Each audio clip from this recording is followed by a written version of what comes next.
Hello there everybody and welcome to my playthrough of a brand new, well not brand new, fairly unknown Sonic game. And it's for a very unknown console. That's why this is Sonic Pocket Adventure for the Neo Geo Pocket Color. If you don't know what that is, I don't blame you, neither do I, but this is the game that released in between the classic Sonic games and Sonic Adventure, which means this is sort of the first in-between game. Aha! Sonic Generations did not do it first, even though this is fully 2D. Shut up. Anyway, why don't you just look at the stage layout for a second? And listen to the music. Does this game seem familiar? Okay, the music maybe not so much yet, but right now, I can safely say that the stage layout looks very familiar, doesn't it? It says this is Neo South Island, but this seems a lot like Emerald Hill Zone from Sonic 2. I could be wrong, but that's just me. Okay, no, in all reality, this is an exact ripoff of Sonic 2, this game. Let's say ripoff, this is more or less a re-release of Sonic 2, to be honest about it. This is a re-release of Sonic 2 made for this unknown system that just changes the way the game looks, and the music is from a bunch of other games. But, you know, aside from that, yeah, it's Sonic 2. In both the good and annoying ways, but you'll see later. That's different. That wasn't a Chaos Emerald, but it was a collectible. That was a puzzle piece. You saw at the start, I went to My Room section, which is just where the options menu and stuff is. And you'll find these puzzle pieces scattered around the map that serve some kind of purpose. I don't really care to collect them, so I didn't bother. I just got that one to show you that, yeah, they're here. And we've come to the end of the stage clear because it's an open space, but what's this? A big ring? Like from Sonic 1? Well, obviously we have to jump into it. And that's Act 1. It's not long. But now we go into a... Oh. Oh no. Oh god, why this? Yes, the half-pipe special stage returns from Sonic 2. Actually looking ripped straight out of Sonic 2. Only this time, it's a bit more annoying. This game, because it was on... Okay, so the Neo Geo Pocket Color was sort of like a handheld Sega system. You know, that wasn't the Game Gear. And, well, it couldn't support parallax scrolling. Which means all the assets of these special stages have to load in as you come up to it. Which means the rings kind of just fly in your face as you get to spots. So if you don't know where the rings are going to spawn, you're going to have a bit of a hard time, and it makes it very easy to fail these special stages. But thankfully you're given more than enough rings to get through it, so it's not too bad. It's not too bad. And there's no special stage 1. The thing about these special stages is, you can't really afford to lose them. So the gimmick with this game is that there are 6 Chaos Emeralds you can collect throughout the story. You know me, I don't really care about the Chaos Emeralds in my Sonic playthroughs, so I'll just get, so basically how this is gonna work is if I have 50 rings at the end of a level, and there's a big ring, I'm just gonna jump into it for the sake of it. If I fail it, I fail it. But, yes, you have 6 Chaos Emeralds to collect, much like Sonic 1, but there are 7 Chaos Emeralds in this game. But the 7th one serves a story purpose that we'll get into later on. I don't want to spoil too much of this game for you. And we get the blue Chaos Emerald, and you can see Sonic there in a classic version of his adventure sprite. Or I guess model. And yeah, that's about it. It's that easy to collect the Chaos Emerald. And we gotta continue, not that I'll ever need it. I hope.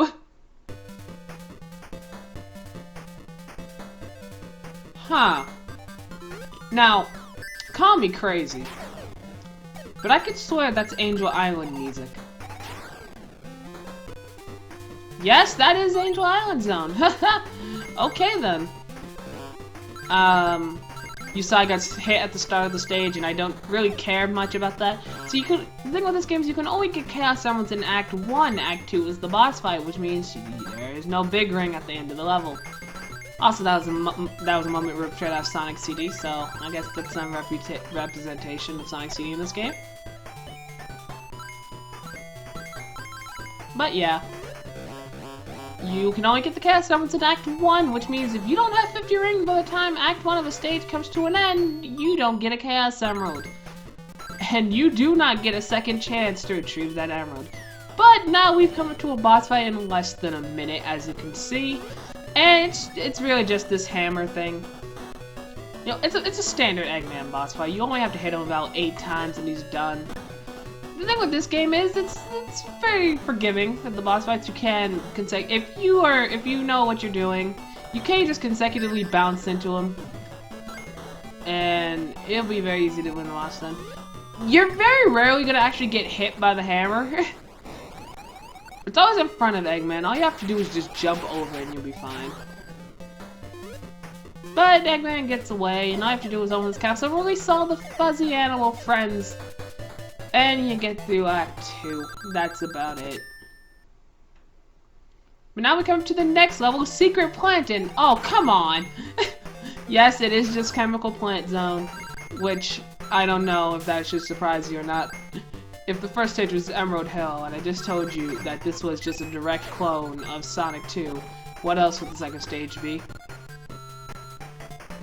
This game does have a few differences later on, but the start, for the most part, is just a re-release of Sonic 2.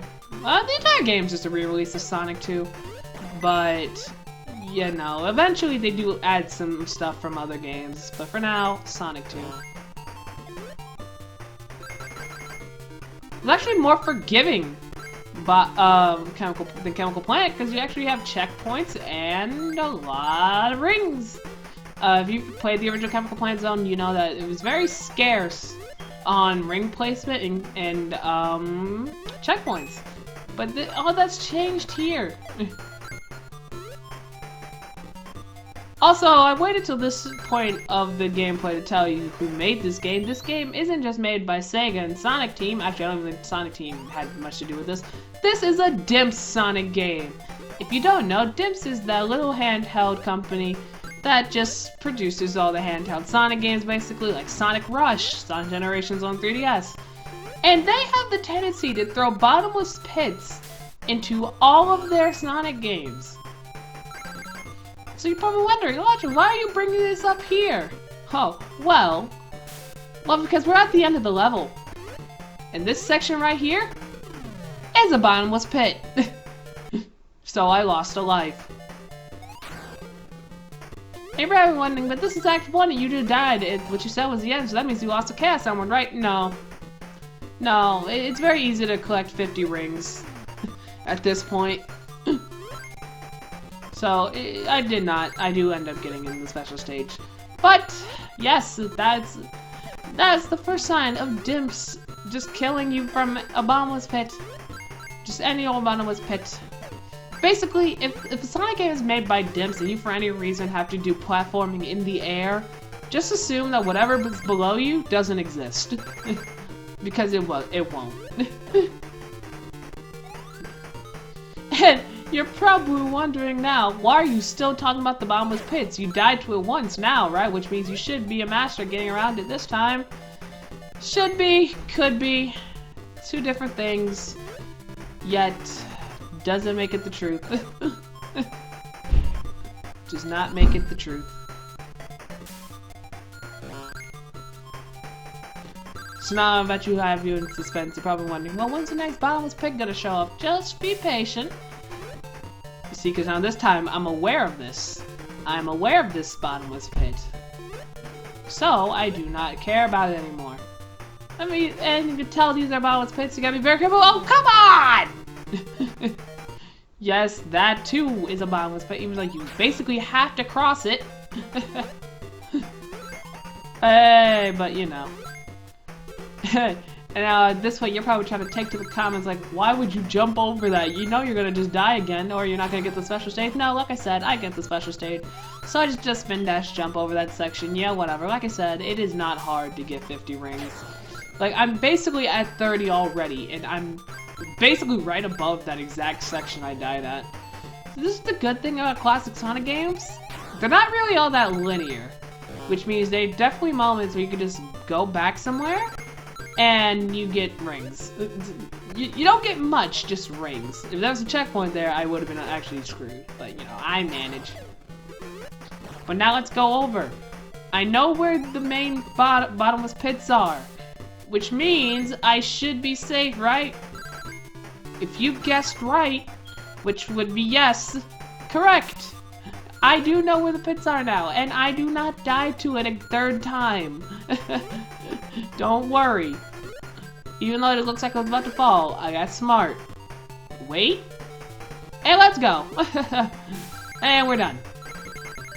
That's it. That was Act 1. That was Act 1. No more freaking bottomless pits. Unless the special stage has a bottomless pit.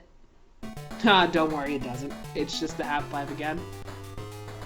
And now the journey for Chaos Emerald number 2. It plays out basically the exact same way as first one, but we have a bit more bombs, and it's a bit harder to see the rings as they come in. Like I said, this game doesn't really have parallax scrolling, so the rings only spawn in when you're supposed to see them. So if you don't know, so I repeat, if you do not know where the rings are, I was about to say Chaos Emeralds. If you don't know where the rings are in the special stages, you aren't gonna get the Chaos Emerald. I barely knew.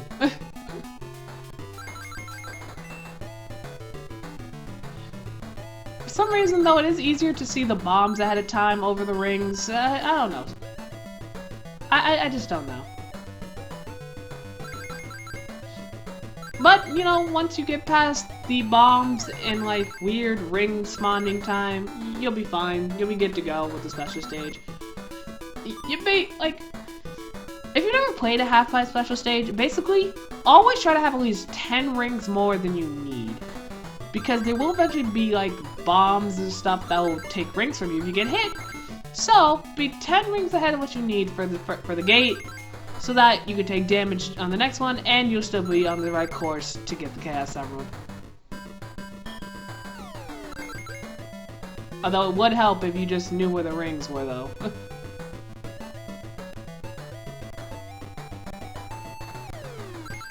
But, yeah.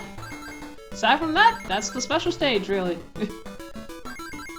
That's basically all you need to know about the special stages.